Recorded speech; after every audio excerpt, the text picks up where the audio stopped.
கர்த்தருடைய பரிசுத்த நாமத்திற்கு மகிமை உண்டாவதாக. ஆதியாகமம் 12ஆம் அதிகாரம் 2வது வசனம். நான் உன்னை பெரிய ஜாதியாக்கி உன்னை ஆசீர்வதித்து உன் பெயரை பெருமைப்படுத்துவேன், நீ ஆசீர்வாதமாய் இருப்பாய். ஆம் தேவ பிள்ளைகளே, இந்த சத்தத்தை கேட்டுக்கொண்டிருக்க ஒவ்வொருவரையும் கர்த்தர் ஆசீர்வதிப்பாராக.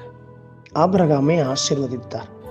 ஆபிரகாம் அவனுடைய வார்த்தைக்கு கீழ்ப்படிந்து எல்லாவற்றையும் விட்டுவிட்டு ஒரு வெறுமையான நிலைகளிலே வந்து நிற்கும்போது ஆண்டவர் ஆபிரகாமை பார்த்து சொல்லுகிறார், நான் அழைத்த அழைப்புக்கு நீ வந்தபடியால் உன்னை ஆசீர்வதித்து பெரிய ஜாதியாக்குவேன், உன்னை ஆசீர்வாதமாய் இருப்பாய் என்று சொல்லி.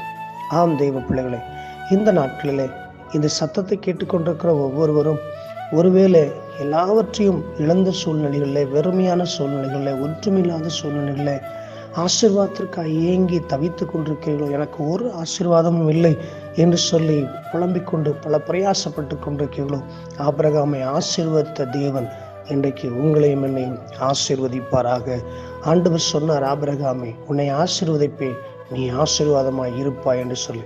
அதே போல கர்த்தர் ஆபிரகாமை ஆசீர்வதித்தார். இன்றைக்கு உங்களுக்கும் எனக்கும் சொல்லுகிறார், நான் உன்னை ஆசீர்வதிப்பேன், நீ ஆசீர்வாதமாய் இருப்பாய் என்று. சுவாசியுங்கள். God bless you. Amen.